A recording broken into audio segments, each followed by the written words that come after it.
Welcome to Obas Trending Gist, your go-to source for the latest trends and hot topics. Today, we are diving into a heated exchange that has everyone talking. It's a fiery debate between Felix Morka, the National Publicity Secretary of the All Progressive Congress, APC, and Rufai Oseni from Arise News.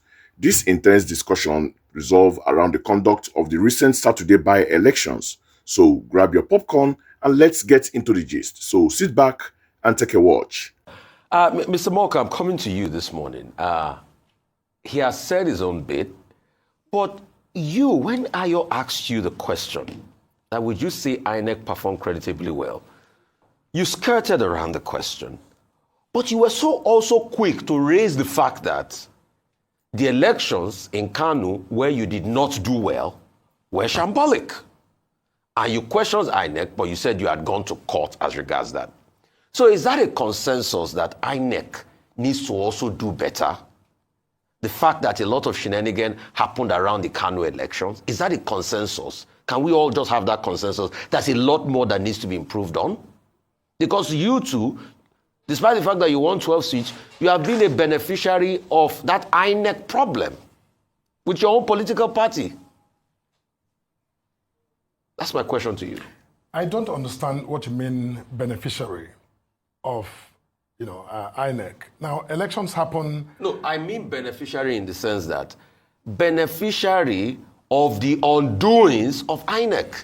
Because you also had a reason to be able to complain about the election that you say your party is taking to court now as we speak in Kano. So I don't see that. Be it negative beneficiary or positive beneficiary. Thank you. That's so my negative point. Beneficiary I of this. I wouldn't think about it as us benefiting from something that we're complaining about. There's nothing to benefit. We'd rather have had an election that was free from violence, so that we can our voters can everyone can vote properly, and then have the. So INEC didn't do well in Kano, right? Look, did INEC do well, yes or no, in Kano? No, listen. It's not about INEC. I said that earlier. INEC was not the perpetrator of the violence we complained about. The violence was perpetrated by, people, thugs, individuals who were mobilized by, those who mobilized them or who came on their own volition. No investigation has been done. So I'm even hesitant to, categorically say... But you said INEC finally went ahead to announce the result, yes, which you felt they should not have done. So did correct. INEC do well there? No, see... They didn't do well? No, okay, look, take in. Rufai, see, that's not the way to look at it. I'm a Democrat, and I'm a lawyer as well. When, someone who has a responsibility performs a duty and does so, improperly, or does so even by your own standards and by your own argument, without, due process, what you do is you hold your breath and challenge it. That's what you do. We complain. We put that on record. So INEC didn't do well by announcing that result despite the skirmish? INEC has no responsibility to simply do something because APC says so. They don't. No, but in your estimation, yes, did INEC do well by announcing a result for an election after you guys complained of a skirmish? INEC did their job, and it was within were you happy about it? No, if I wait. If you were not happy, why did you go to court to challenge INEC on that result? My dear friend Rufai, let me answer this. It's not complicated. It's not complicated.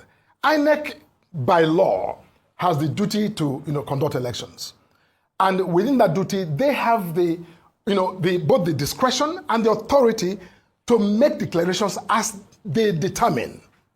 They're not there to in the process listen to APC and do what APC says, or listen to ADC and do what ADC wants. But you challenge that decision of INEC.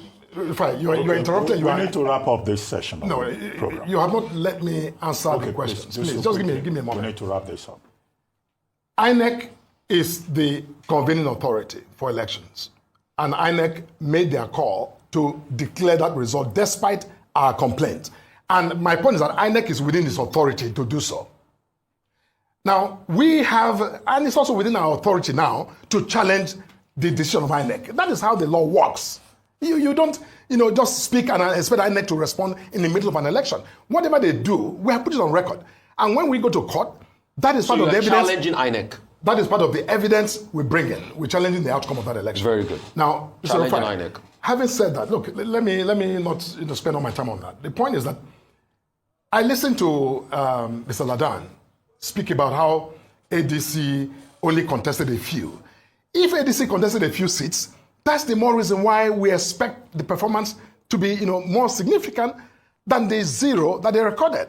It's not an excuse. And, look, I think that we need to all just understand that voters are the controlling authority when it comes to elections. Okay. They make decisions about who wins and who loses. Okay. In this election, I think the voters spoke very loud and clear and, gave APC victory in the majority of the seats contested in the elections. Morka. That was quite a heated exchange, wasn't it?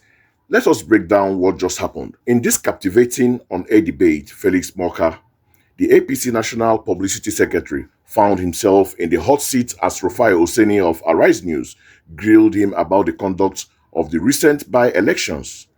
The conversation kicked off with Oseni questioning the credibility of the Independent National Electoral Commission, INEC.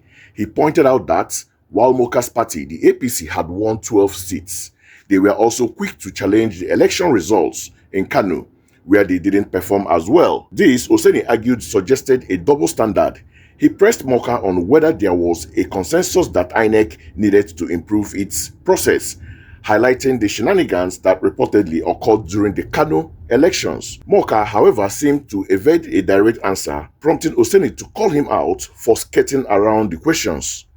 The tension escalated as Oseni accused Morka's party of being a beneficiary of INEC's shortcomings, even if it was a negative beneficiary in the case of Kano.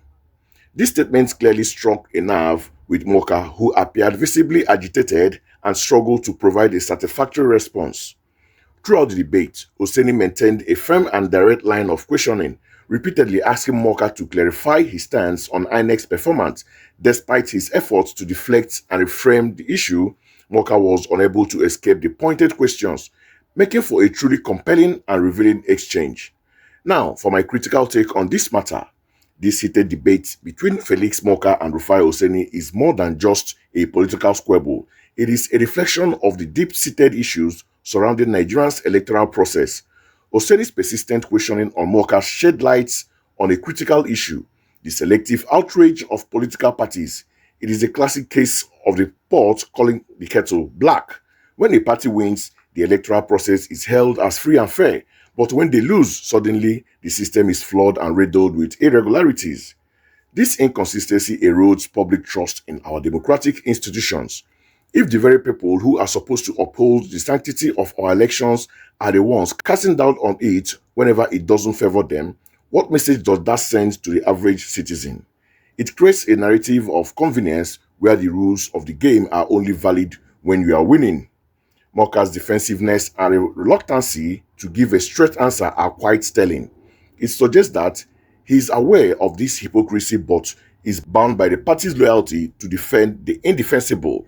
His attempt to shift blame for the violence in Kano to thugs and individuals without acknowledging the role of political actors is a common tactic used to absolve parties of responsibility. But let's be clear, violence and electoral malpractice don't happen in a vacuum.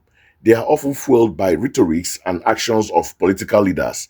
When parties create a do-or-die atmosphere around the election, it's no surprise that their supporters resort to desperate measures. Ultimately, this debate serves as a powerful reminder that we need to demand more from our political leaders. We need them to be consistent in their calls for electoral reforms, not just when it suits their interests. We need them to take responsibility for the actions of their supporters and work towards creating a political environment where every vote counts and every election is a true reflection of the people's will.